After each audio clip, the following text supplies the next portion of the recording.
o auxílio dos bons espíritos, para estudarmos Jesus cura a mão paralítica de um homem, segundo as anotações de Mateus, Marcos e Lucas.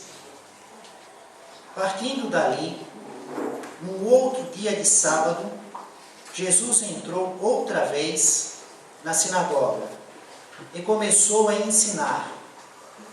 Estava lá um homem que tinha a mão direita atrofiada. Os escribas e os fariseus observavam-no para ver se ele ia curar em dia de sábado, a fim de encontrar motivo para acusá-lo. Conhecendo Jesus os seus pensamentos, disse ao homem que tinha a mão atrofiada: levanta-te e fica de pé aqui no meio de nós. Muitas reflexões já temos que realizar nesta primeira parte das anotações. Primeiro, o sábado, a questão do sábado. O sábado tinha um significado e tem muito especial para os judeus. É o sinal espiritual da aliança.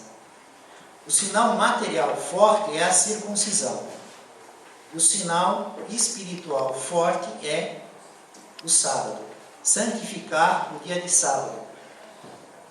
Havia uma regulamentação proibindo o trabalho, a ocupação.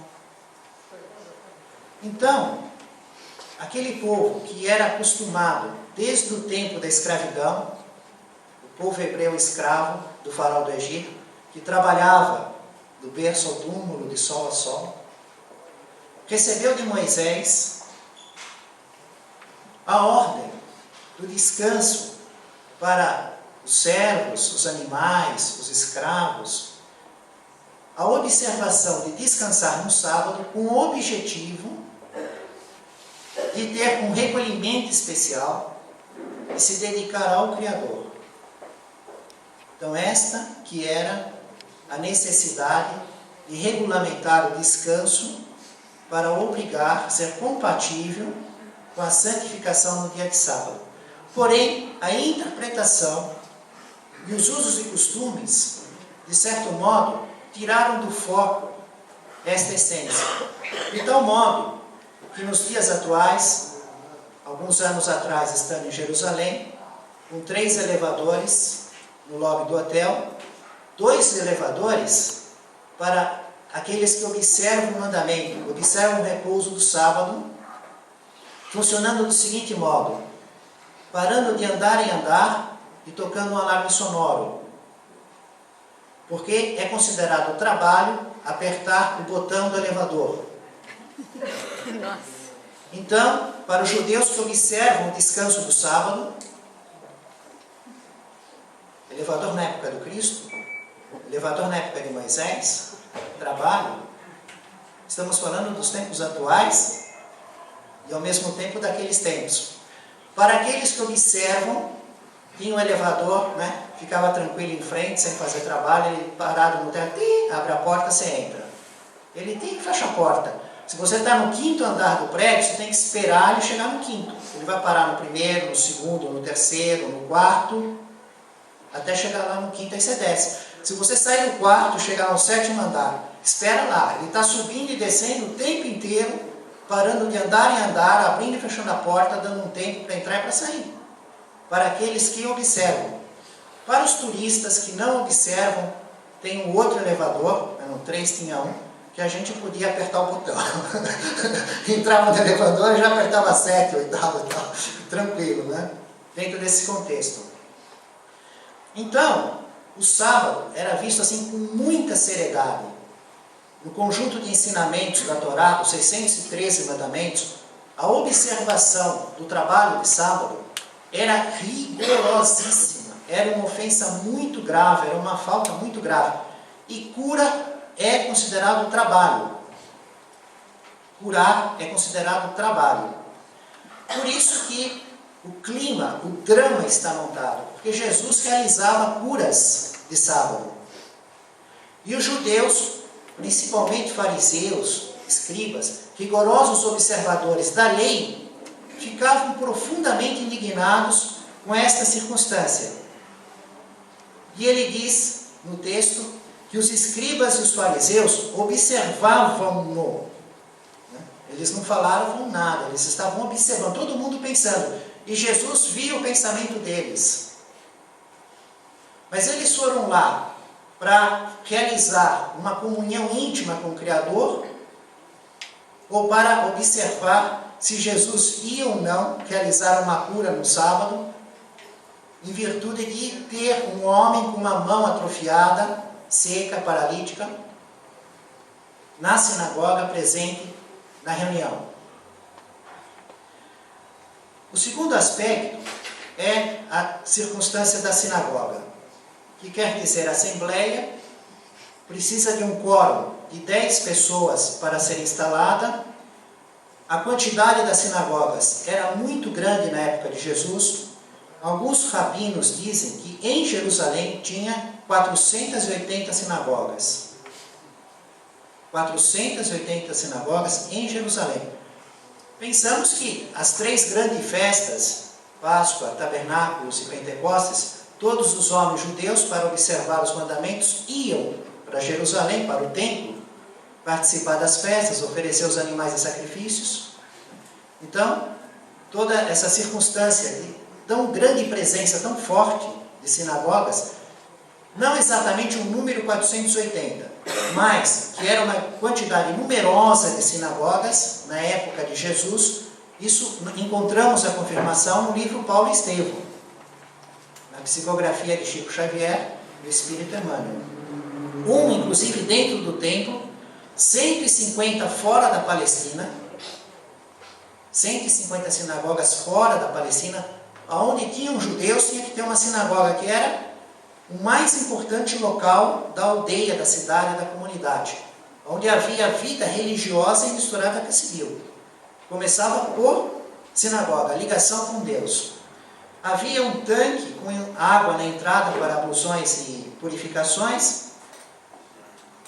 A lei de Moisés só permitia a liturgia oficial no templo, ou seja, os sacrifícios de animais era realizado no templo, lá que era realmente a liturgia oficial, não nas sinagogas.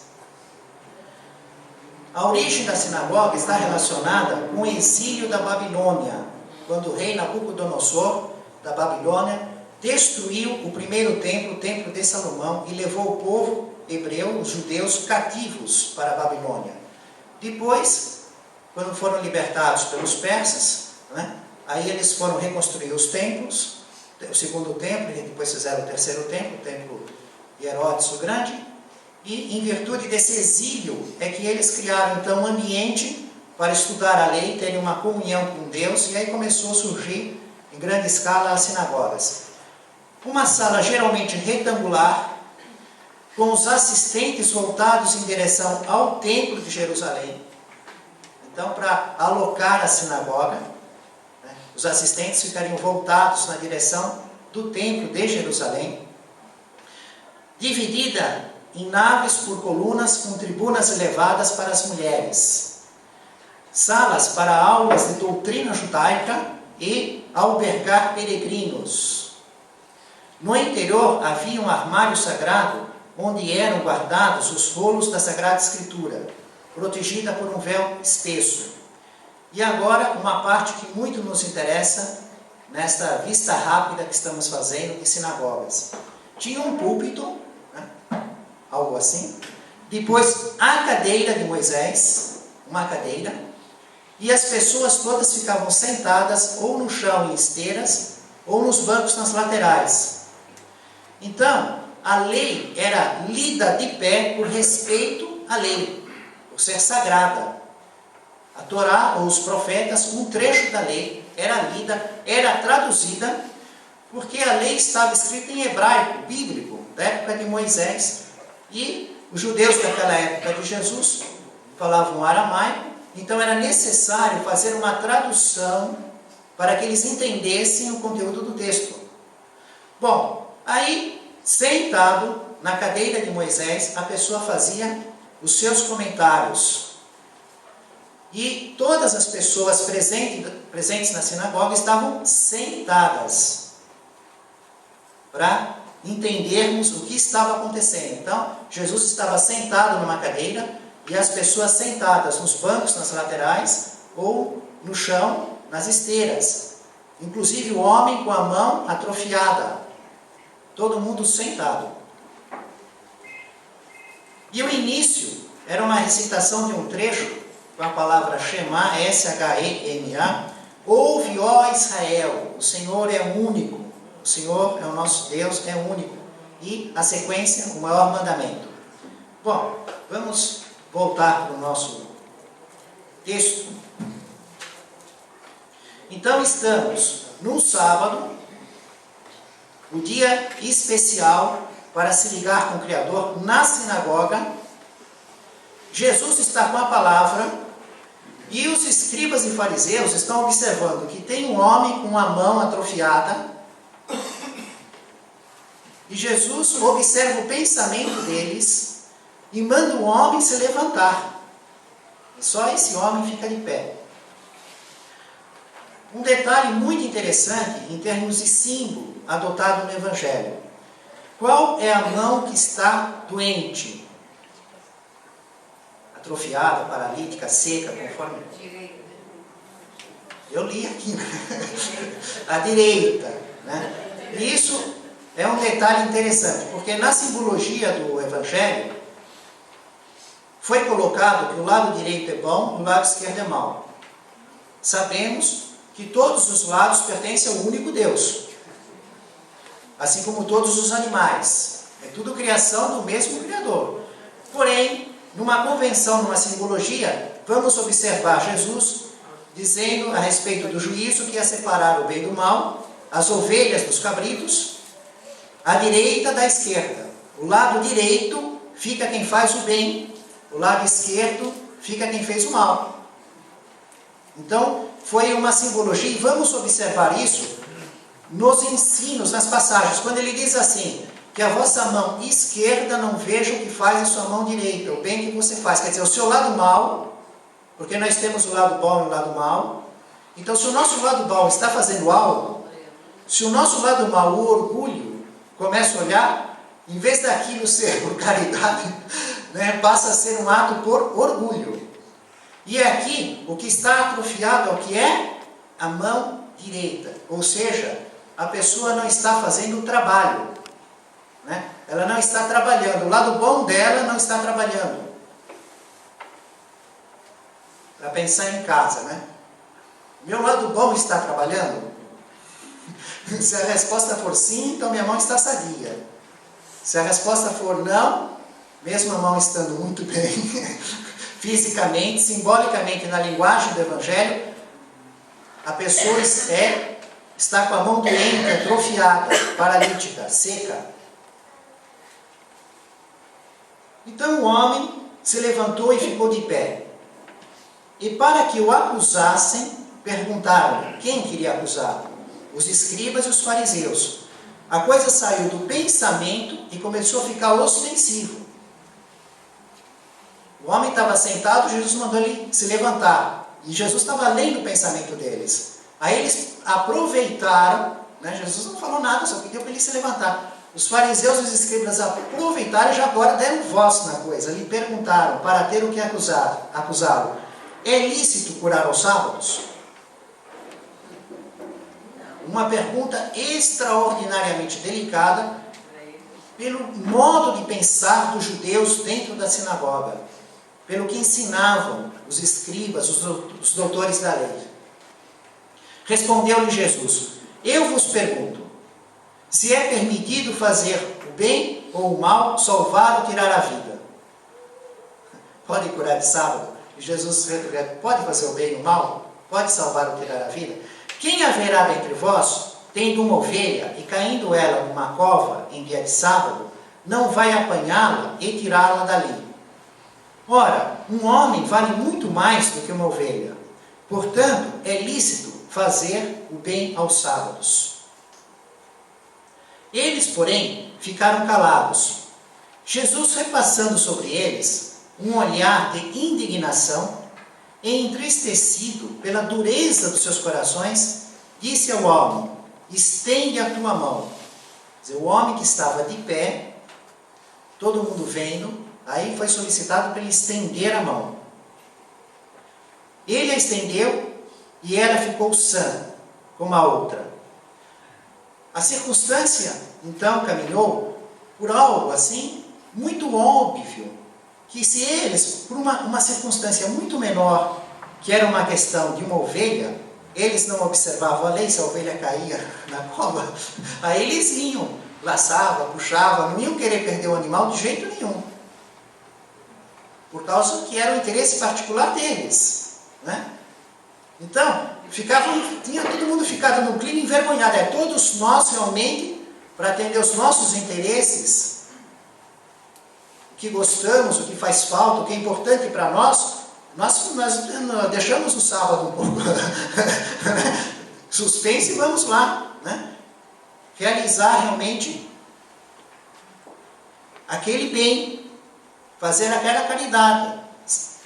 Agora, quando se trata dos outros, que não eram eles que estavam com a mão atrofiada, né? Aí então eles estavam cobrando, mas isso era uma circunstância assim que ficou, qualquer criança ficava aberrante a coisa, né? Que eles estavam em erro. Então Jesus fica indignado, olha a dureza do coração, mais claro do que foi colocado, não tem bom senso nenhum. Lembra aquela circunstância, vós que coais um mosquito e engolis um camelo. O mosquito vai lá e engole um camelo. Né? Não podem apertar o botão do elevador hoje. Por outro lado, nos ofereceram a sinagoga dentro do hotel para estudarmos lá dentro o Espiritismo cristão.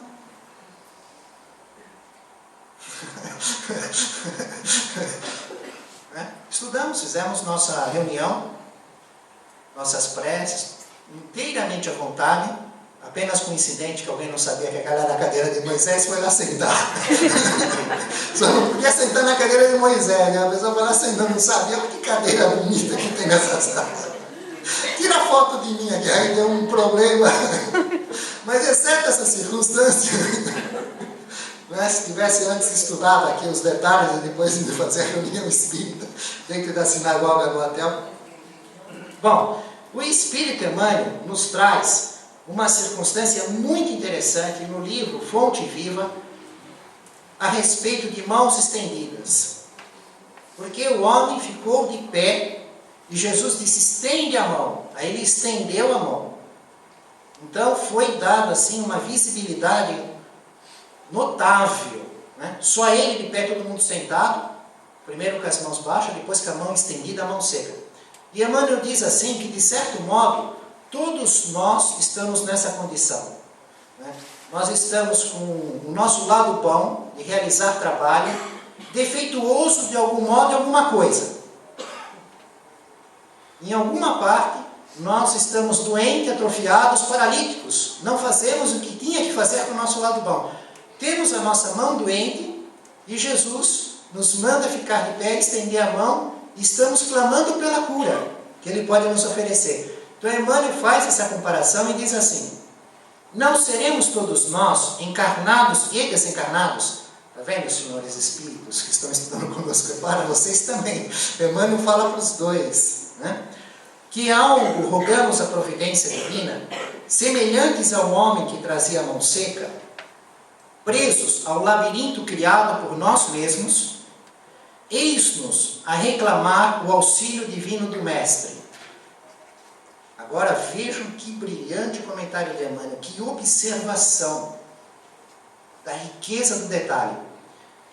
E ele diz o que as pessoas esperam de Jesus. Esse espera o dinheiro, aquele conta com evidência pessoal de improviso, aquele outro exige a imediata transformações das circunstâncias no caminho terrestre.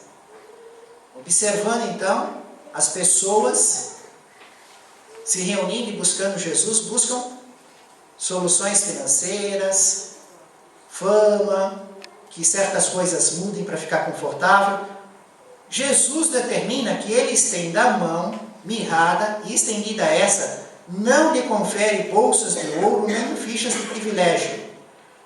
Cura, devolva-lhe a oportunidade de serviço. A mão recuperada naquele instante permanece tão vazia quanto antes. Vejam que profundo é esse. Quer dizer que podemos vir por qualquer motivo, pedir qualquer coisa. Qual que vai ser o trabalho de Jesus em relação a nós? Ele vai nos dar condições de trabalhar com o nosso lado bom. É isso.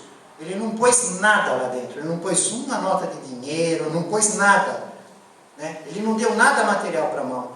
Não criou a circunstância, não criou a fama, não deu dinheiro, nada.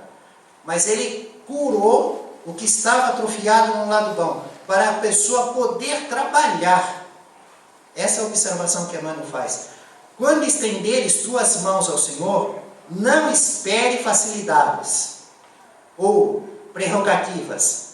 Aprende a receber-lhe assistência, porque o divino amor te restaurará as energias, mas não te proporcionará qualquer fuga às realizações do teu próprio esforço.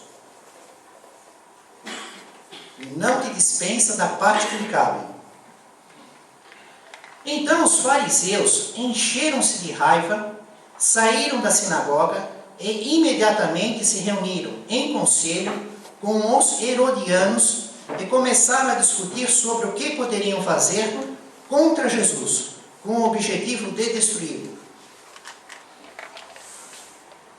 Que circunstância, né? Vemos aqui, de um lado, a colocação clara do Mestre na necessidade de fazer o bem, incondicionalmente, a prática da caridade. E, ao mesmo tempo, assim, que parece que não adiantou nada na cabeça deles, um espírito de sistema, uma ideia cristalizada, apesar do poder de curar a mão do homem. Imagina o que Deus estaria junto com ele para que isso acontecesse. E eles saíam de lá buscando um meio de matar Jesus. Que ideia cristalizada, que espírito de sistema. Parece que em nada era possível tocá-los para ver as coisas de um outro modo. Vamos refletir um pouco nesses dois campos. Na parte da caridade, da necessidade de fazer o bem, e depois também na parte da ideia cristalizada, do espírito de sistema. Vamos buscar nas ilustrações da doutrina espírita, baseada em fatos reais, da codificação de Allan Kardec e o seu desenvolvimento na produção mediúnica de Chico Xavier, ilustrações, exemplos vivos desses dois aspectos. No próprio Evangelho, numa outra passagem, que tem uma relação íntima com o que aconteceu, Jesus diz assim, quando o dono da casa houver se levantado e tiver fechado a porta a vós, e vós, do lado de fora, começardes a bater a porta, dizendo, Senhor, abre-nos. Ele vos responderá, não seis de onde sois. Então começareis a dizer, nós comíamos e bebíamos em tua presença, e tu ensinaste em nossas praças. Mas ele vos dirá, não sei de onde sois, afastai-vos de mim, todos vós que praticais iniquidade. Esta passagem ilustra muito bem o que o Senhor estaria dizendo para esses escribas, os doutores da lei, esses fariseus, que estavam buscando matá-lo, apesar de todo aquele ensino, de toda aquela prova que ele trazia a mensagem de Deus dentro da sinagoga. Não é? Não é bem o caso deles, que pareciam estar, porque estavam lá estudando a Torá, respeitando o sinal espiritual do descanso do sábado, olhando os 613 mandamentos, cobrando da vida dos outros para cumpri-los. No entanto, eles viviam de iniquidades, de injustiças, de falta de bom senso, totalmente. Emmanuel nos faz um comentário no livro Caminho, Verdade e Vida, Comer e Beber, e diz assim, o quadro reflete a situação dos religiosos de todos os matizes que apenas falaram em demasia, reportando-se ao nome de Jesus. De todos os matizes. Então, vale para os judeus, para qualquer escola de interpretação do cristianismo, qualquer modo de buscar a Deus. Se simplesmente está falando e comendo junto, no entanto não fazendo bem, no dia de análise minuciosa, quando a morte abre de novo a porta espiritual, eis que dirão haver comido e bebido na presença do Mestre, cujos ensinamentos conheceram e disseminaram nas ruas. Comeram e beberam apenas. Aproveitaram-se dos recursos egoisticamente. Comeram e acreditaram com a fé intelectual. Beberam e transmitiram o que haviam aprendido de outrem. Assimilar a lição na existência própria não lhes interessava a mente inconstante. E ele continua falando que Jesus conhecia Deus e, no entanto, exemplificou tudo aquilo que ensinava. E uma parte aqui é bem forte, ele diz assim: os irracionais também comem e bebem. Comemos e bebemos com o Senhor. Os irracionais também, os animais também comem e bebem. Contudo, os filhos das nações nascem na terra para uma vida mais alta. Então a questão não é simplesmente participar, comendo e bebendo junto. É se dedicar na evolução espiritual. O objetivo de nascer é buscar uma vida mais alta, um progresso espiritual.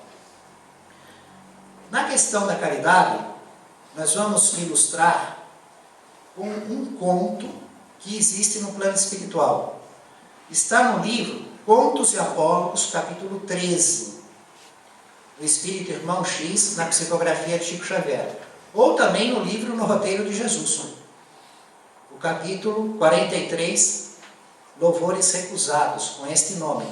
Porque o livro No Roteiro de Jesus, simplesmente, ele busca todas as passagens de Jesus na psicografia de Chico Xavier, do Espírito Irmão X, em 8 livros, que estão misturados, passagens de Jesus e de espíritos e outras circunstâncias. Então, retirar as passagens de Jesus e coloca só nesse livro, No Roteiro de Jesus. Nos 2 livros, Contos e Apólogos e No Roteiro de Jesus, é o mesmo conto. Conta-se no plano espiritual que Vicente de Paulo oficiava num templo aristocrático na França. Ele falou aqui de Vicente de Paulo.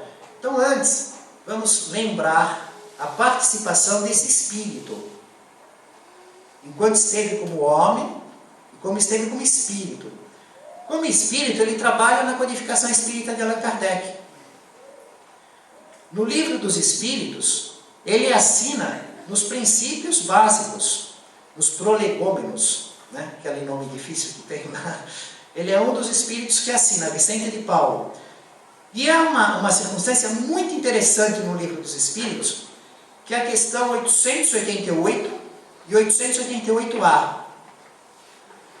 Allan Kardec pergunta: o que pensar da esmola? E aí ele responde: o homem reduzido a pedir esmola se degrada moral e fisicamente. Ele se embrutece. Numa sociedade baseada nas leis de Deus e na justiça, deve-se prover a vida do fraco sem humilhação e garantir a existência daqueles que não podem trabalhar sem deixar sua vida sujeita ao acaso e à boa vontade. Allan Kardec normalmente não coloca quem é o médium e quem é o espírito. Não coloca, e não está nessa questão. Porém, feita essa pergunta, questão 888, ele logo faz uma seguida, 888A, dentro desse contexto, e diz assim: vós reprovais a esmola? E aí depois, o Espírito dá a resposta, e Allan Kardec publica quem é o Espírito que deu a resposta, que é São Vicente de Paulo. Porque quando ele foi vivo, esteve vivo, ele foi muito ligado com a questão da caridade. e principalmente da esmola, de pedir doações para realizar obras de caridade, de assistência aos pobres.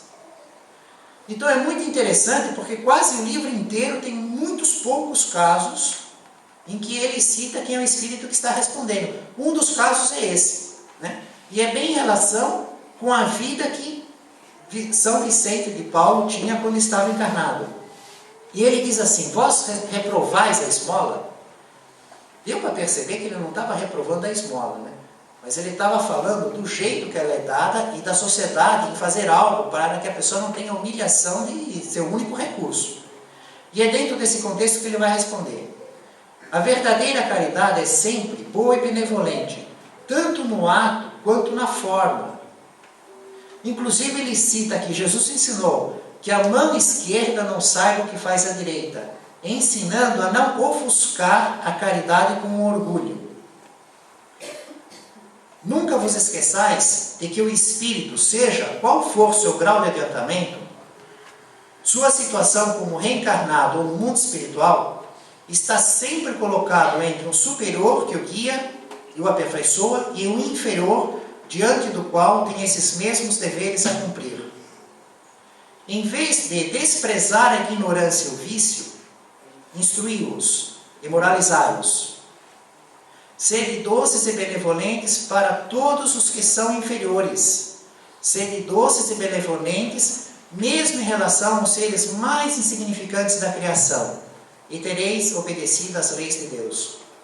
Isto são apenas pequenos trechos da resposta, para entrarmos no astral. Mas não foi só no livro dos Espíritos. Esse Espírito Vicente de Paulo também tem matéria publicada por Allan Kardec no livro dos Médiuns, capítulo 31, Dissertações Espíritas, item 20 e 26, o Evangelho segundo o Espiritismo, capítulo 13, item 2, e vamos ver agora o que o Espírito Irmão X nos fala a respeito dele. Ele diz o seguinte, que no plano espiritual se conta que Vicente de Paulo, quando estava vivo, como homem, oficiava num templo aristocrático da França uma cerimônia de grande gala, à frente de ricos senhores coloniais, capitães do mar, guerreiros condecorados, políticos ociosos e avarentos, sórdidos, quando a certa altura da solenidade se verificou à frente do altar inesperado louvor público. Ou seja, ele vem trazer uma parte da vida dele, porque a vida de Vicente de Paulo foi de altos e baixos, assim. Teve um momento que ele foi preso por piratas turcos e vendido como escravo em Tunis, né? Ele passou por circunstâncias muito difíceis. Aí o que acontece? Ele está na igreja e os principais estão lá e de repente começam a chegar no altar e fazerem louvores. Agora, olha o que o pessoal está realizando de louvor. Um velho corsário abeirou-se da sagrada mesa eucarística e bradou contrito, e todo mundo ouvindo. Senhor, agradeço os teus navios preciosos que colocaste no meu roteiro.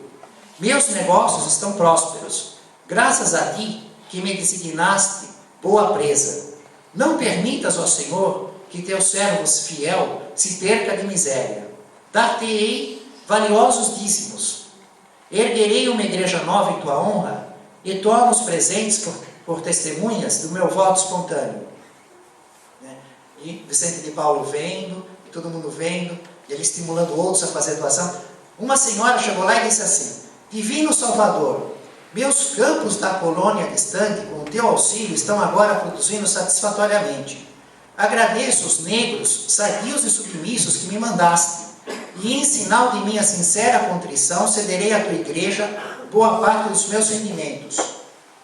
Iam todos eles, agradecendo a Deus pelos escravos, pela fortuna, pelas conquistas nas guerras, pelo dinheiro de herança que tinham recebido, tudo assim. Até todo mundo passando pela porta larga, Quer dizer, na vida, com todas as facilidades, passando pela porta larga. Nos lembra o estudo da porta estreita. Quem passa pela porta estreita e a porta larga, que está na iminência de ser publicado. né? A porta larga. Aí o que acontece? Vicente de Paulo olha e vê na cruz Jesus, e ele começa a ficar espantado, que ele fica olhando, ele começa a perder aquela circunstância, aquela lucidez assim, e vai sendo envolvido, e ele fica olhando e dá impressão para ele, e a imagem de Jesus vai criando uma massa fluídica, uma aparência, e vai ganhando uma vida, e ele fica penetrado naquilo, e de repente vira Jesus. Acontece que ele desce e sai andando da igreja, vai indo embora. E você fala, mas como? O que é isso? O que está acontecendo? Ele pega e sai correndo atrás, né? Ele não sai do lugar realmente, mas em corpo espiritual, ele se vê saindo em corpo espiritual, né? Como que ficando naquela dormência, assim, saindo, e indo atrás daquele corpo espiritual de Jesus que ele vê saindo na cruz, e que está indo embora da igreja. E ele fala, mas Senhor, e Jesus chorando. Ele diz, mas o senhor vai nos deixar? E Jesus diz assim para ele, que ele está envergonhado, está envergonhado diante daquelas ofertas que estão fazendo, do que estão louvando, desprezando as pessoas, matando, roubando, abusando, com toda a essência diferente do evangelho que ele vem ensinar. Estão passando pela porta larga e estão lá fazendo ofertas e dízimos, levando pagamentos, agradecendo a ele por essas coisas. Ele está envergonhado, ele vai embora. Não vai ficar lá não, né? E aí Vicente de Paulo, segundo conta, no mundo espiritual ele está reproduzindo aqui, né? Caiu. E ficou vários dias vivendo com visões assim, e quando retornou a uma lucidez, conseguiu um estado normal, a partir daí ele inverteu completamente a vida dele, se dedicando de um modo muito forte à prática da caridade. E realmente, como homem, ele que nasceu 24 de abril de 1581 na França, na aldeia de P-O-E-Y. E faleceu, se encarnou 27 de setembro de 1660 em Paris, onde foi sepultado. 79 anos por essas datas, foi conhecido como o Paladino da Caridade. Uma vez ele foi pedir dinheiro para a rainha, e ela disse, mas tudo que a gente podia dar já deu. Aí ele saiu olhando aquelas joias que ela tinha para lá, para cá. A rainha ficou tão envergonhada, do jeito que ele olhava para as riquezas dela, que ela deu as joias para ele, leva isso aí, faz dinheiro, dá para os pobres. Por isso ele ficou conhecido como esmola da rainha. Ele tinha, né, condição. Um dia ele foi pedir uma esmola para o nobre, e o nobre pegou e cuspiu na cara dele, na frente de todo mundo. E as pessoas ficaram assim, imaginando a reação dele. E aí Vicente de Paulo disse para o nobre, bom, isto foi para mim, agora dê alguma coisa para os pobres? De um lado, então, vimos a necessidade sine qua non de fazer o bem, a prática da caridade, com exemplo de Vicente de Paulo, para o paladino da caridade. Do outro lado, vamos ver o espírito de sistema, aquela ideia cristalizada, aquela ideia fixa, aquela coisa, né? Isso, temos que tomar muito cuidado, que isso não é uma coisa assim, foi interessante o estudo, você viu lá na sinagoga, até agora esse pessoal ainda aperta botão lá, é assim mesmo, também não tem café expresso, porque é considerado trabalho por lá na máquina e apertar o botão, né? Tem que ficar sem o café de máquina, e uma série de outros detalhes que eles observam assim. E quando estamos em contato com os espíritos que desencarnaram e que observam, né, as revelações do que ocorre com a família, com a herança, o comportamento dos cônjuges, dos parentes, as ideias de vingança, os remorsos, as ideias fixas, que vai deformando o corpo espiritual, é uma circunstância que está muito mais presente. Ideia que não sai da cabeça. A pessoa começa a tomar remédio, entra em depressão, pensa em suicídio, né? Então, é uma realidade que não está assim, 2000 anos atrás, naquela sinagoga, foi só naquele momento que passou, é muito bonito para ser estudado, mas está muito longe da nossa vida. Não, isso daí está muito presente nos nossos dias. Temos que tomar muito cuidado para não ser uma realidade nossa, quando as circunstâncias estiverem nos colocando em prova. E temos que ter muita compreensão e entendimento com aqueles que nos cercam, que podem estar passando uma crise dentro desse contexto, para conseguir auxiliá-los, para entender a dor do próximo. Estamos no livro Céu e Inferno, a Justiça Divina segundo o Espiritismo. E Allan Kardec trouxe um estudo, publicou um estudo com a rainha de Udi. Udi, na época de Allan Kardec, foi um reino na Índia, situado entre o rio Ganges e o Himalaia. A nota do editor do livro aqui. Ela desencarnou na França em 1858. E essa matéria está publicada, o livro foi publicado em 1865. Então tem um intervalo de 7 anos. Né? Deixa eu ver se eu capricho nas minhas contas. 1858 e 1865. Bom, e eu vou trazer apenas algumas perguntas e respostas deste diálogo do espírito que foi a rainha de Udi, esse reino entre a Índia, o rio Ganges e o Himalaia, na Índia, e Allan Kardec em Paris. Alguns trechos para ilustrar como que as ideias podem ficar paradas, apesar de todas as evidências mostrarem uma circunstância diferente.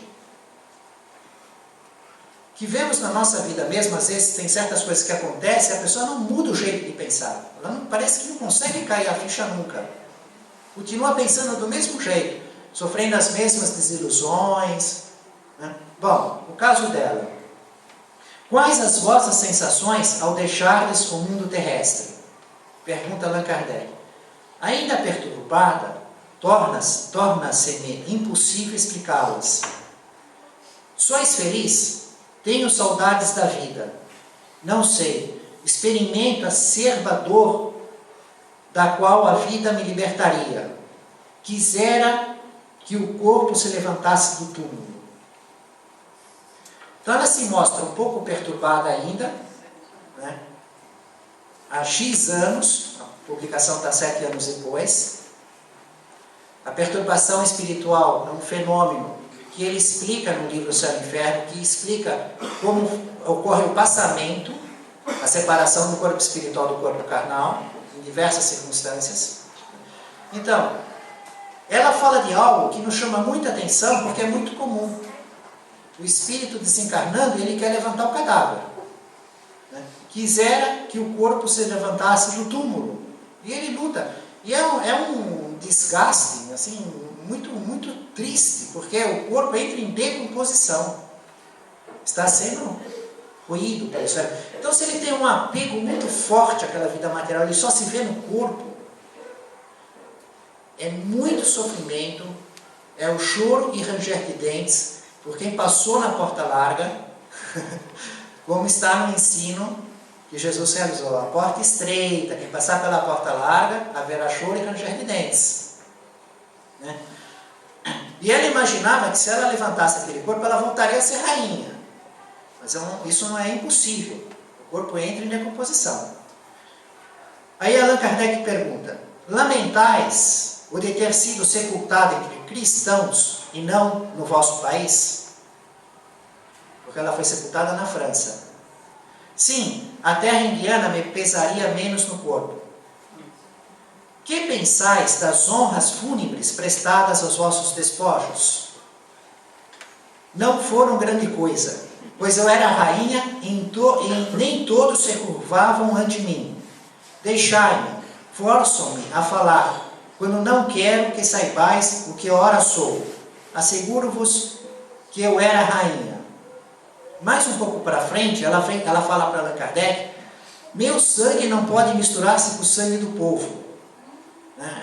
Ela mostra assim que tem ideias ainda, conceitos muito fortes. Vós que vivestes nos esplendores do luxo, cercado de honras, que pensais hoje de tudo isso? A resposta dela: que tenho direito. pergunta: a vossa hierarquia terrestre concorreu para que tivesseis outra mais elevada neste mundo em que hora estáis? Quer dizer, você foi rainha na terra, e agora? Por causa disso, você também é uma rainha? Qual é a sua posição aí? Ela diz: continua a ser rainha, mas sabemos que ela está o quê? Né? Numa circunstância de um sofrimento enorme, coitada, não é rainha coisa nenhuma. Continua a ser rainha. Que se enviem escravas para me servirem. Qual a pretensão dela? Né? Ela afirma que ela é rainha e ainda quer escravos. Mas, põe pontinhos, não sei, põe pontinhos. Parece-me que poucos se preocupam com a minha pessoa aqui. E, contudo, eu sou sempre a mesma. Então ela mostra assim uma tristeza, uma insatisfação, porque ninguém dá bola para ela. Enquanto ela estava viva, ela era rainha, o pessoal se virava para atender seus desejos. Agora, né, ela pode se considerar rainha, pode querer escravas, o pessoal faz pouco caso dela. Professavais a religião muçulmana ou a hindu? Pergunta de Kardec. Ela respondeu: muçulmana. Eu, porém, era bastante poderosa para que me ocupasse de Deus. Olha o jeito dela pensar. Ela era muçulmana por questão social, mas ela era tão importante que era a rainha que ela não precisava se ocupar de Deus. No ponto de vista da felicidade humana, quais as diferenças que assinalais entre a vossa religião e o cristianismo? Ela responde: a religião cristã é absurda. Diz que todos são irmãos. O pensamento da rainha. Qual a vossa opinião a respeito de Maomé? Não era filho de rei. Acreditais que ele houvesse tido uma missão divina? Ela responde: isso pouco me importa. Qual a vossa opinião quanto ao Cristo? A rainha responde: o filho do carpinteiro não é digno de preocupar os meus pensamentos. Apesar de todos os sofrimentos e que todos os fatos materiais mostram a sua insuficiência, vejam o jeito que se encontra o pensamento desse espírito. Se nos fosse dado enxergarmos, ver-vos-íamos com os vossos ornatos e pedrarias? Ela responde: certamente. E como se explica o fato de, despojado de tudo isso, conservar o vosso espírito tais aparatos, sobretudo os ornamentos? Resposta dela: é que eles não me deixaram. Sou tão bela quanto era, e não me compreendo o juízo de que fazeis de mim. É verdade que nunca me vistes. E observamos os espíritos, e aí já é um outro estudo, que não comporta dentro desse contexto, que realizam na sua aparência, nas suas vestes, os seus objetos, com a criação fluídica do pensamento, seus apegos aos objetos. Então não são aqueles objetos que eles usavam, mas eles se mostram de acordo com a possibilidade que conseguem de formatar as coisas com os objetos ou as doenças que tinham enquanto estavam vivos. E aí o espírito de São Luís, que é o mentor do trabalho, dirigente do trabalho, diz para Allan Kardec: deixai-a, a pobre perturbada, tem-lhe compaixão de sua cegueira, e oxalá vos sirva ela de exemplo. Não sabeis quanto padece com o seu orgulho. E Allan Kardec termina fazendo um estudo a respeito dessa circunstância. Evocando esta grandeza decaída do túmulo, não esperávamos respostas de grande alcance, dado o gênero de educação feminina no seu país. Julgávamos, porém, encontrar nesse espírito, não diremos filosofia, mas pelo menos uma noção mais aproximada da realidade e ideias mais sensatas, relativas a vaidades e grandezas terráqueas. Muito longe disso. Vimos que o espírito conservava, com todos os preconceitos terrestres, todos, na plenitude de sua força, que o orgulho nada perdeu das suas ilusões, que lutava contra a própria fraqueza e, finalmente, que muito devia sofrer ainda pela sua impotência. Para pensar em casa. Vicente de Paulo, os louvores em que Jesus se sentiu envergonhado, as ideias cristalizadas do apego das riquezas materiais, do orgulho. Vós que coais um mosquito, engolis um camelo, a mão atrofiada que Jesus cura o nosso lado bom para realizarmos o trabalho, a parte que nos cabe. Família espiritual de Jesus, no caminho do reino dos céus, em nome do Mestre Jesus, louvado seja Deus.